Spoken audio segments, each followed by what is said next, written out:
తో కనెక్ట్ అవుతారు. బుజ్జి గారు, ఈ భారతీయ జనతా పార్టీ లిస్ట్ చూసిన తర్వాత మీకు ఏమనిపించింది? మీరేంటంటే పార్టీలకు అతీతంగా ఏదో కాపు సామాజిక వర్గం అనే కాదు, రంగా గారు బడుగు బలహీన వర్గాల ఆశాజ్యోతి. అంటే ఇన్నాళ్ళు రాజ్యాధికారం దక్కని, ఇన్నాళ్ళు అన్యాయానికి గురవుతోన్న బలహీనమైన వర్గాలకు రాజ్యాధికారం ఉండాలి, వాళ్ళకి చట్టసభల్లో ప్రాతినిధ్యం ఉండాలని చెప్పి కోరుకున్న వ్యక్తి. సో ఇప్పుడు చూస్తుంటే కనుక భారతీయ జనతా పార్టీ లిస్ట్ గురించి నేను మాట్లాడుతున్నా. ఈ భారతీయ జనతా పార్టీ లిస్ట్ చూస్తే ఎక్కడా కూడా ఈ బడుగు బలహీన వర్గాలకు, ముఖ్యంగా ఆంధ్రప్రదేశ్లో రాజకీయాలని శాసించగల ఒక బలమైన సామాజిక వర్గానికి ఎక్కడా ప్రాతినిధ్యం లేదు. ఎక్కువగా ఒక మార్క్ కనిపిస్తుంది. ఆ మార్క్ ఏంటో మీకు బాగా తెలుసు ఈ లిస్ట్ చూసిన తర్వాత. ఏం లేదు సార్, ఇది ఓపెన్ గా ముందుగా డిబేట్ లో పాల్గొన్న అయ్యప్ప సోదరుడికి అలాగే నేను ప్రేక్షకులకు నమస్కారం తెలియజేస్తున్నా. ముఖ్యంగా ఈ పొత్తు గురించి మనం మాట్లాడుకోవడం ఒకటి రవి గారు ఆలోచించవలసిన విషయం. పురంధేశ్వరి గారు రాష్ట్ర అధ్యక్షురాలుగా ఎన్నుకోబడిన రోజు కాడి నుంచి పార్టీ టీడీపీ పార్టీ లాగానే బీజేపీ పార్టీ లాగా అయితే అది లేదు. అది కాకుండా టీడీపీ నుంచి వెళ్ళి సోదరులు అన్నట్టు టీడీపీ నుంచి సీట్లు లేక బీజేపీలోకి వెళ్ళటం కాదు, ఇదంతా చంద్రబాబు నాయుడు గారు ఆడిస్తున్న ఆట ఇది. ఎందుకనంటే అధికారంలో కేంద్రంలో అధికారంలో ఉన్నప్పుడు మన సభ్యులు కూడా అందులో ఉంటే మన సహాయ సహకారాలు సహకరిస్తారనే ఉద్దేశంతోనే ఈ సీఎం రమేష్ కానీ అలాగే సుజనా చౌదరిని కానీ టీజే వెంకటేష్ గారిని ఇలాంటి వ్యక్తుల్ని భారతీయ జనతా పార్టీలో జాయిన్ చేయడం జరిగింది ఆ రోజు. అదే ప్రాతిపదికన ఇవాళ పురంధేశ్వరి గారు అధ్యక్షురాలు అయ్యాక బీజేపీ ఈ సీట్లు ఎంత ఘోరం అంటే సీఎం రమేష్ గారికి అనకాపల్లి ఎంపీ సీట్కి ఏమన్నా సంబంధాలు ఉన్నాయి? పురంధేశ్వరి గారికి రాజమండ్రి ఎంపీ సీట్కి ఏమైనా సంబంధం ఉందా? అలాగే విజయవాడ వెస్ట్ సుజనా చౌదరికి ఏమైనా సంబంధం ఉందా? ఇది ఎంత ఘోరం అంటే అక్కడ లోకల్లో నాయకులు ఉండి పోటీ చేయగల సత్తా ఉండి బీజేపీ కోసం బీజేపీ పార్టీ పుట్టిన కాలం నుంచి పనిచేస్తున్న వ్యక్తులు ఎవరైతే ఉన్నారో, ఆర్ఎస్ఎస్ లో కూడా పనిచేసిన వ్యక్తులు ఎవరైతే ఉన్నారో వీళ్ళందరినీ పక్కన పెట్టి ఓన్లీ టీడీపీ నుంచి వెళ్ళి బీజేపీ పార్టీలో చేరిన సభ్యులకు అలాగే వాళ్ళకే సపోర్టర్గా ఉన్న వ్యక్తులకు పార్టీలో జాయిన్ చేసి వాళ్ళకి సీట్లు ఇప్పించడం అనేది చాలా దౌర్భాగ్యమైన విషయం. ఇది ప్రజలందరూ గమనిస్తున్నారు. కాపు సామాజిక వర్గానికే కాకుండా ఎస్సీలకి బీసీలకు కూడా ఇవాళ సీట్ల విషయంలో చాలా అన్యాయం చేయడం జరిగింది.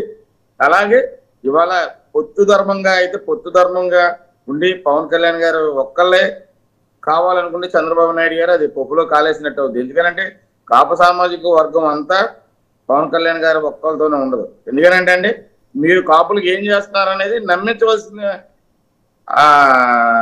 విధానం ఉంటుంది కదండి. మీరు కాపులకి పలానా చేస్తారని చెప్పి అలాగే పవన్ కళ్యాణ్ గారికి పవర్ షేరింగ్ అనేది మీరు ప్రకటించట్లా, అది లేనట్టే అని ప్రజలకి అందరికీ తెలిసిపోయింది.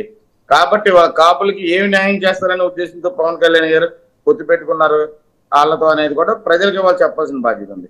కాబట్టి కాపు సామాజిక వర్గానికి వైసీపీ పార్టీ 31 సీటు అలా ఎమ్మెల్యే సీట్లు 5 ఎంపీ సీట్లు ఇచ్చినప్పుడు దానికన్నా మేము ఎక్కువ ఇచ్చి మీ సామాజిక వర్గాన్ని లేకపోతే మీ జాతికి మేము ఇన్ని సీట్లు ఇస్తున్నాం, ఒక 40 సీట్లు ఇస్తున్నాం, వాళ్ళ మీద ఎక్కువ సీట్లు ఇస్తున్నాం మేమని చెప్పవలసిన ధర్మం కూడా ఈ పొత్తులో ఉంటున్న 3 పార్టీలకు కూడా ఎట్టి పరిస్థితిలో ఉంది సార్. కాబట్టి కాపులకు అన్యాయం చేస్తే ఓట్ ట్రాన్స్ఫర్ అయిపోద్ది అంటున్నారు. ఎన్నికల్లో చాలా ఇబ్బంది పడవలసిన పరిస్థితులు ఉన్నాయి. గ్రౌండ్ లెవెల్లో ఉన్న నెట్వర్క్ వేరు, వీళ్ళలో ఏ గ్రౌండ్ లెవెల్లో చూసి లేకపోతే ఏ సర్వేలు చూసి ఇలా పురంధేశ్వరి గారికి కానీ ఇలా సుజనా చౌదరికి కానీ అలాగే సీఎం రమేష్ కానీ వీళ్ళందరికీ టికెట్లు ఏ గ్రౌండ్ లెవెల్లో చూసుకుని రిపోర్టులు చూసుకుని ఇలా టికెట్లు ప్రకటించడం జరిగింది. అలాగే సోమవీర్రాజు గారు, మాధవ్ గారు, ఇలా జీవీఎల్ నరసింహరావు గారు వీళ్ళందరినీ ఏ గ్రౌండ్ లెవెల్లో రిపోర్టులు చూసుకుని వీళ్ళందరికీ టికెట్లు కేటాయించకపోవడం జరిగింది అనేది ప్రజలు రేపొద్దున్న ఇళ్ళకెళ్ళి ఓట్లు అడుగుతున్నప్పుడు లేకపోతే ప్రచారాలు చేస్తున్నప్పుడు తప్పకుండా వీళ్ళందరినీ నిలదీసే పరిస్థితి వస్తుంది. ఇవాళ డబ్బులు ఉన్నాయి కదా అని చెప్పి సొంత నియోజకవర్గాల్లో గెలవలేని అభ్యర్థులందరూ ఇవాళ పక్క నియోజకవర్గాలకు వచ్చేసి మేము పార్టీ జెండా ఉంది కదా, మేము 3 పొత్తులు ఉన్నాయి కదా గెలిచేస్తాం అనుకున్నది అవివేకం సార్. ఇది చాలా దారుణమైన విషయం. ఇది మటుకి ప్రజలందరూ గమనిస్తున్నారు. అలాగే కాపునాడు ప్రకటన చేసింది పురంధేశ్వరి గారిని ఓడించాలని. అది ఆల్రెడీ ప్రజల్లో ఇవాళ చాలా ఆ నియోజకవర్గం అనేది ఎక్కువ సామాజిక వర్గం బీసీ సామాజిక వర్గం ఉన్నారు ఆ పార్లమెంట్ నియోజకవర్గంలో రాజమండ్రి. దాని తర్వాత కాపు సామాజిక వర్గం ఉన్నారు. అలాంటిది బీసీలకి ఇవ్వకుండా కాపు సామాజిక వర్గంకి ఇవ్వకుండా వేరే సామాజిక వర్గానికి తీసుకొచ్చి అక్కడికి ఇవ్వటం వలన అంటే గతంలో మురళీమోహన్ అక్కడ గెలిచారు కదా, మురళీమోహన్ గెలిచారు కదా. గెలిచారు సార్. మురళీమోహన్ గారు గెలిచారు కదా అనే ఉద్దేశంతో నాన్ లోకల్ తీసుకొచ్చి పెట్టారనేది మీ ఆలోచన అయితే అయ్యి ఉండొచ్చు కదా. అప్పుడు టీడీపీ వేవ్ ఉంది కాబట్టి గెలవడం జరిగింది. అదే కాకుండా ఆయన సినిమా యాక్టర్ కదా, దాని గురించి కూడా కొంచెం ఇదే ఉండొచ్చు. ఇంకో విషయం ఏంటంటే సార్, అది ఇవాళ బీజేపీ పార్టీకి 2019లో 100 కన్నా తక్కువ వచ్చినాయి అన్నది వాస్తవం. బీజేపీ పార్టీ 2014లో సీట్లు గెలిచి అలాగే 2 మినిస్టర్లు కూడా సంపాదించదు అన్నది వాస్తవం. అయ్యి అలా ఎలా ఉంటదంటే సార్, ఇక్కడ ఉన్న ఆంధ్రప్రదేశ్ లో ఇప్పుడు ఉన్న పరిస్థితులు బట్టి లోకల్ క్యాండిడేట్స్, ఆ క్యాండిడేట్స్ ఓట్లు ఎలా ఉంటాయి, ఆ లోకల్లో ఎవరు ఎలా ఉపయోగపడతారనే విధానంలో బీజేపీకి ఓట్లు వేస్తారే కానీ బీజేపీకి ఓటు శాతం ఉన్నట్టయితే 2014లో గెలిచిన సీట్ల మీద ఎక్కువ సీట్లు 2019లో గెలవాలి కదా.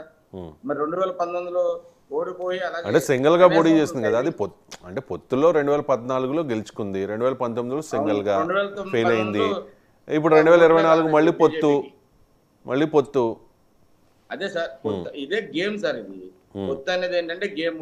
టీడీపీ నుంచి బీజేపీలో పంపించి బీజేపీలో టికెట్లు తెప్పించుకుని పోటీ చేయించడం, అలాగే జనసేన పార్టీలోకి పంపించడం, జనసేన పార్టీలో టికెట్లు తెప్పించుకున్నాం పోటీ చేయడం. ఇది ప్రజలందరూ గమనిస్తున్నారండి. ప్రజలందరూ పిచ్చి రోజుల్లో లేవు. 2024 ఇవాళ 2024లో రాధారంగా మిత్ర మండలి తరపున మీ డిమాండ్ ఏంటి చెప్పండి. ఆల్రెడీ కాకినాడ తరపున అయ్యప్ప డిమాండ్ చెప్పారు. మా డిమాండ్ ఒకటే సార్, మేము రాధారంగా మిత్ర మండలి తరపున అయితే మేము రంగా గారి పేరు జిల్లాకు పెట్టాలని కోరుకుంటున్నాం. ఏ పార్టీ పెట్టినా ఆ డిమాండ్ కాదు నేను అడిగింది. ఈ సీట్ల విషయంలో మీరు మరి పర్టికులర్ గా కొన్ని వర్గాలకు అన్యాయం జరిగింది, పర్టికులర్ గా ఒక వర్గానికి న్యాయం చేసేలా ఈ లిస్ట్ ఉంది అనేది ఆరోపణ కదా. సార్ నేను అనేది ఏంటంటే, ఇది టీడీపీ పార్టీ ప్రకటించిన లిస్ట్ లాగా ఉంది కానీ 3 పార్టీలు కలిపి కూర్చుని 3 రాష్ట్ర అధ్యక్షులు కూర్చుని ప్రకటించిన లిస్ట్ లాగా లేదు బీజేపీది. అదే కాకుండా ఇంకోటి ఏంటంటే, మేము ఒకటే డిమాండ్ చేస్తున్నాం సార్, ఇవాళ స్టేట్ లో బీసీలు కానీ ఎస్సీలు కానీ కాపు సామాజిక వర్గాలు ఎక్కువగా ఉన్నాయి. ఇంకో రకం మొత్తం ఒకే కులంగా అయితే కాపు సామాజిక వర్గం 20% ఉంది. ఆ ప్రాతిపదికన సీట్లు ఇవ్వాల్సిన ధర్మం ఉంది పొత్తులో ధర్మంగా. ఇవాళ మా ఒపీనియన్ ఏంటంటే, ఇప్పటికే ఏమి అయిపోలేదు కాబట్టి ఇవాళ బీజేపీ అయినా సరే, అలా చంద్రబాబు నాయుడు గారు అయినా సరే, ఎందుకంటే పవన్ గారు అనలేని పరిస్థితి. ఆయన ఉన్న 21 సీట్లు 9 సీట్లు ఆయన ఇవ్వడం సగానికి సగం ఇచ్చినట్టే కదా.